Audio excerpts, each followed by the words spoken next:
Hi friend, चलिए आज हम लोग आंकिक प्रश्न समझते हैं। आंकिक प्रश्न जो दर्पण सूत्र पर आधारित है। आपको पता होगा दर्पण सूत्र जो मिरर फार्मूला है वह है 1/v + 1/u = 1/f होता है। मतलब प्रतिबिंब दूरी का व्युत्क्रम और वस्तु दूरी का जो व्युत्क्रम का योगफल होता है वह फोकस दूरी के व्युत्क्रम के बराबर होता है। ठीक है, व्युत्क्रम मतलब उल्टा। ये हमारा दर्पण सूत्र है।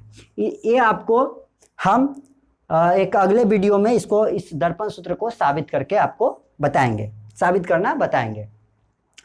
ठीक है, तो आप दर्पण सूत्र पर आधारित इस तरह के न्यूमेरिकल होते हैं जो कैसे बनते हैं। तो देखिए, एक उत्तल दर्पण की फोकस दूरी 15 सेंटीमीटर है। फोकस दूरी यहाँ देखिए, एफ हमारा फोकस दूरी है, यू हमारा वस्तु दूरी है और भी हमारा प्रतिबिंब दूरी है। तो फोकस दूरी दिया हुआ है, मतलब ए दिया हुआ है। इस दर्पण के सामने 10 सेंटीमीटर की दूरी पर एक वस्तु रखी गई है।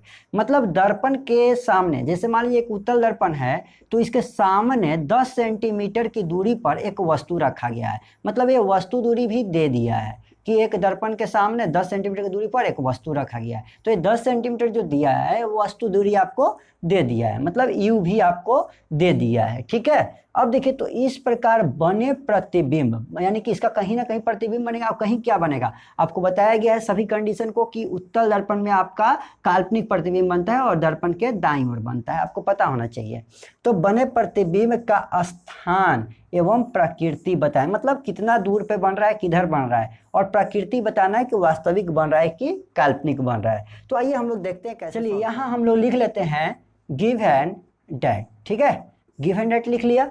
और आपका क्या क्या दिया हुआ है, तो दर्पण कैसा है, तो उत्तल दर्पण। तो लिख लेंगे सबसे पहले उत्तल दर्पण में। ठीक है ना। अब उत्तल दर्पण में हमारा क्या दिया हुआ है, तो दिया हुआ है फोकस दूरी। कितना दिया हुआ है फोकस दूरी आपका, या फोकस दूरी को आप ब्रैकेट में स्मॉल f करके लिख लीजिए। आपका फोकस दूरी कितना दिया हुआ है 15 सेंटीमीटर। वस्तु दूरी कितना दिया हुआ है 10 सेंटीमीटर। तो आप 10 सेंटीमीटर माइनस में लिखेंगे। आपको क्या पूछ रहा है, तो प्रतिबिंब की स्थिति, प्रतिबिंब का स्थान पूछ रहा है, यानी प्रतिबिंब दूरी पूछ रहा है। v = what। अब यहाँ पर आगे लिखेंगे दर्पण सूत्र से। ठीक है ना। चलिए, दर्पण सूत्र आपको पता होना चाहिए, आप याद कर लेंगे।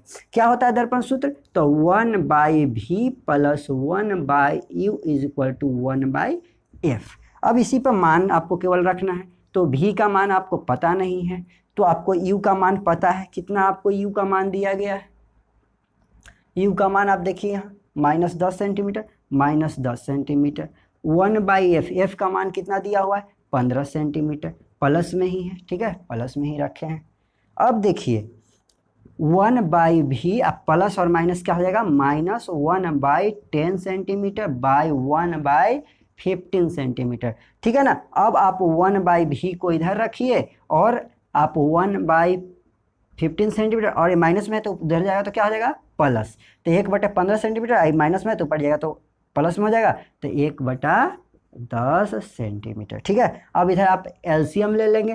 15 और 10 का एलसीएम कितना हो जाएगा, 30 हो जाएगा। ठीक है, आप निकाल लीजिएगा। और 15 दूनी 30 तो 2 हो जाएगा, प्लस 10 × 30 तो ये 3 हो जाएगा।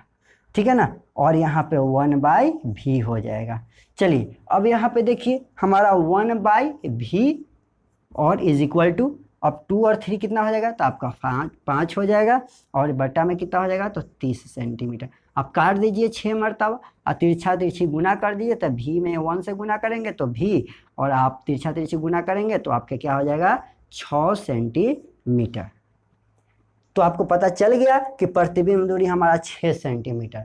लेकिन अब आपको ये तो बता दी कि प्रतिबिंब का स्थानिक प्रकृति, ये कैसे पता चलेगा कि ये वास्तविक है कि काल्पनिक। तो देखिए 6 सेंटीमीटर प्लस में आया कि माइनस में, तो ये आपका आया है प्लस में। तो प्रतिबिंब दूरी जब प्लस में है, इसका मतलब है कि यह ध्रुव के दाईं ओर बना है, ध्रुव के दाईं ओर बना है। और दाईं ओर कौन बनता है, तो काल्पनिक प्रतिबिंब बनता है। तो इस प्रकार हम लिख सकते हैं यहाँ पर कि अतः यहाँ धनात्मक धनात्मक यानी कि प्लस, है ना, चिन्ह से स्पष्ट है कि प्रतिबिंब दर्पण से 6 सेंटीमीटर की दूरी पर काल्पनिक